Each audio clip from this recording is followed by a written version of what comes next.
అందరికీ నమస్తే అండి. ఇప్పుడు మనం లీడర్షిప్ క్వాలిటీస్ అనే దాని టాపిక్ గురించి మాట్లాడుకుందాం. లీడర్షిప్, ఈ లీడర్షిప్లో లీడ్ అనే వర్డ్ తీసుకోండి. లీడ్ అనే వర్డ్ తీసుకుంటే దానికి అర్థం ఏంటండి? Lead, empathy, attitude, that is more important, and direction. ఒక నాయకత్వంగా వహించాలి అంటే ఫస్ట్ వాళ్ళకి ఉండాల్సింది చాలా పేషెన్స్ అండి. వాళ్ళు నాయకులు అనేది ఎలా ఉండాలంటే మనకు కనిపించే వాళ్ళకి ఇన్స్పిరేషన్ ఉండాలి. వాళ్ళు చూడగానే మనం ఇన్స్పైర్ అవ్వాలి. వీళ్ళు ఇలా చేస్తారా, ఇలా పాసిబులా, ఇలాంటి థింగ్స్ చేయొచ్చా అని అనిపించేలా ఉండాలి ఒక నాయకుడి లక్షణాలు. సెకండ్ పాయింట్, ఎంపతి, సహానుభూతి. నీ టీంలో ఉండే ప్రతి ఒక్కరిని నువ్వు అండర్స్టాండ్ చేసుకోవాలి. వాళ్ళు ఎలా ఉండాలి, ఏంటి, ఏం చేస్తారు, ఏంటి, వాళ్ళకి ఎలా చేయగలుగుతాం, మనం వాళ్ళ ప్రాబ్లమ్స్ ఏంటి, అవి అండర్స్టాండ్ చేసుకుని వాటికి మనం ఎలాంటి సొల్యూషన్స్ ఇవ్వగలుగుతాం అనే దాని గురించి మనం మాట్లాడాలి. వీటన్నింటిని మనం చెయ్యాలి అంటే అండి వాళ్ళతో మనకి పర్సనల్ టచ్ అనేది ఉండాలి. పర్సనల్ టచ్తోనే జనాలు ఇంప్రెస్ అవుతారండి. అన్నీ మాట్లాడుతావు. ఓకే, ఒక ప్రోగ్రాంలో మనం లీడింగ్ చేస్తున్నాం, ఆ ప్రోగ్రామ్ గురించి అంతా మాట్లాడినాక నువ్వు బాగున్నావా, నీ ఫ్యామిలీ బాగుందా, ఫైనల్గా ఆ టచ్ చాలా ముఖ్యం. ఆ attitude, this is very very important. కొంతమంది లీడర్స్ ఉంటారండి, వాళ్ళు ఎలా ఉంటారంటే వాళ్ళ పని అయ్యే వరకు ఎదుటి వాళ్ళతో మాట్లాడతారు, పని అయిన వెంటనే వాళ్ళ యాటిట్యూడ్ చూపించేస్తారు. అట్లా ఉండకూడదండి. అది అసలు నాయకత్వ లక్షణంలో రానే రాదండి. ఓకే, ఏదైనా ఒక ప్రాబ్లం వచ్చింది, మనం ఆ టైంలో ఆ ప్రాబ్లంకి ఆ విధంగా సొల్యూషన్ ఇచ్చాము, అయిపోయింది. మళ్ళీ సిమిలర్ కైండ్ ఆఫ్ ప్రాబ్లం వచ్చింది అనుకోండి, ఎప్పుడు సేమ్ స్ట్రాటజీ యూజ్ చేసి సొల్యూషన్ ఇవ్వాల్సిన అవసరం లేదు. ఈ నాయకత్వ లక్షణాలు బిల్డ్ చేసుకోవాలి అంటే కూడా మనం ఫస్ట్ నుంచి కూడా ఇండిపెండెంట్గా ఉండడం అనేది అలవాటు అవ్వాలండి. ఇండిపెండెంట్గా వెళ్ళి ఫైట్ చేయడం, ఇండిపెండెంట్గా ఉండడం.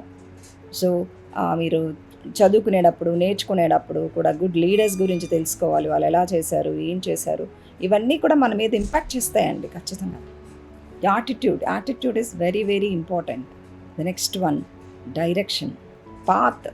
సో ఒక నాయకుడుగా నువ్వు వాళ్ళకి ఏమి గైడ్ చేయాలి? ఇది పాత్, ఇది పాత్, ఇది పాత్, 3 ways ఇవ్వు. వాడు చూస్ చేసుకుంటాడు which one is the best. ఇప్పుడు మీరు కంపెనీస్లో వర్క్ చేస్తూ ఉంటారండి, మీ కింద ఎంతోమంది లీడర్స్ ఉంటారు, మేనేజర్స్ ఉంటారు, సూపర్ సీనియర్స్ ఉంటారు, చాలామంది ఉంటారు. ఇప్పుడు చాలామందికి ఏంటంటే ఎలా ఉంటుందంటే ఫస్ట్ ముందు అసలు వెళ్ళి లీడ్తో మాట్లాడాలంటేనే భయం. భయపడితే ఏం చేయలేమండి. భయపడకూడదు అసలు. దేనికి భయపడాలి? నువ్వు ఒక నాయకుడిగా సక్సెస్ అవ్వాలి, ముందుకెళ్ళాలి అంటే భయపడితే ఎలా చేస్తావు? చేయలేవుగా.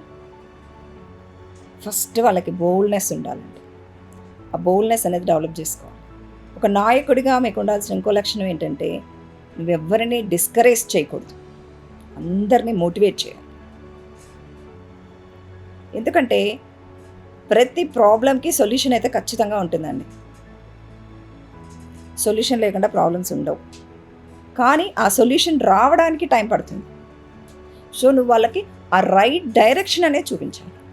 ఆ రైట్ డైరెక్షన్ అనేది చూపించాలి, అది ఇంపార్టెంట్. నువ్వు వాళ్ళని మోటివేట్ చేసి నువ్వు ఈ డైరెక్షన్లో వెళ్తే ఇది సాల్వ్ అవుతుంది, ఈ డైరెక్షన్లో వెళ్తే ఇది సాల్వ్ అవుతుంది.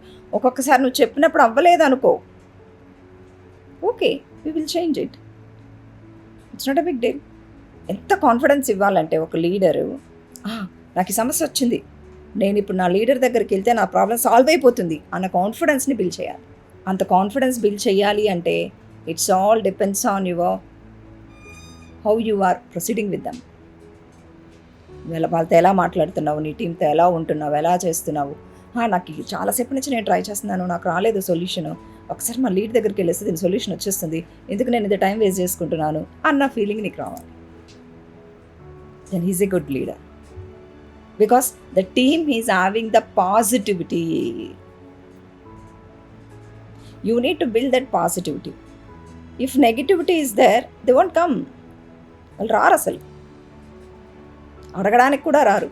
అడగడానికే రానప్పుడు నువ్వు ఈరోజు లీడ్గా ఉండుంటావు, కానీ నీ టీం ఇచ్చే ఫీడ్బ్యాక్ తీసుకుంటారుగా.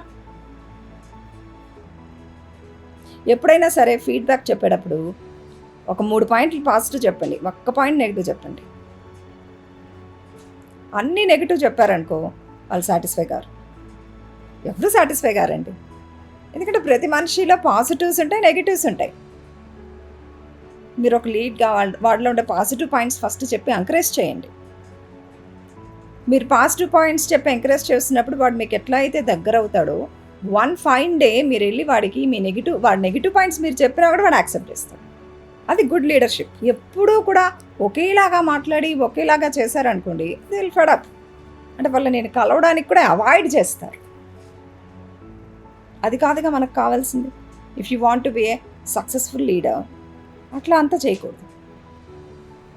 బోల్డ్గా ఉండాలి, ఇంటరాక్షన్స్ ఉండాలి, వాళ్ళతో పర్సనల్ టచ్ ఉండాలి, అండ్ వాళ్ళకి అప్రిసియేషన్స్ ఇవ్వాలి.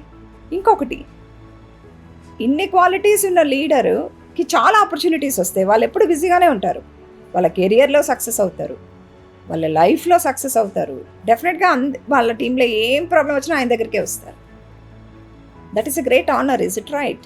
ఈ లీడర్షిప్ క్వాలిటీస్ అనేవి వన్ డేలో రావండి. చిన్నప్పటి నుంచి ఉంటాయండి వాళ్ళకి.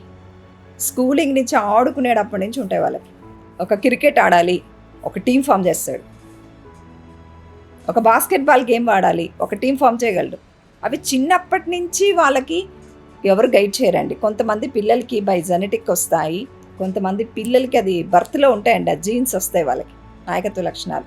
ఇక వాళ్ళ పూర్వీకులు ఎవరైనా సరే, ఫ్రీడమ్ ఫైటర్స్ అట్లా ఎవరైనా ఉన్నా కూడా ఆ జీన్స్ అలా కంటిన్యూ అవుతూనే ఉంటాయండి. వాళ్ళకి ఆ నాయకత్వ లక్షణాలు వచ్చేస్తూ ఉంటాయి. కానీ కొంతమందికి ఇంట్రెస్ట్ ఉంటుంది, నేను ఒక లీడ్గా పనిచేయాలి అని. సో పనిచేయాలి అని నీకు వచ్చినప్పుడు థాట్, దాన్ని ఇంప్లిమెంట్ కూడా చేసుకోవాలిగా. ఏం చేస్తే నేను ఈ పనులు చేయగలుగుతాను? చాలామంది ఉంటారు, ఇప్పుడు నేను బయట చూస్తున్నాను కదా. సో ఇలా ఈ లీడర్షిప్ క్వాలిటీస్ అనేవి డెవలప్ చేసుకోవడం వల్ల మన దేశానికి కూడా మంచి లీడర్స్ని మనం అందజేయగలుగుతాం. దేశాభివృద్ధి కూడా జరుగుతుంది. అన్ని ఆస్పెక్ట్స్లో చెప్తున్నానండి నేను, టెక్నికల్ ఎవ్రీవేర్.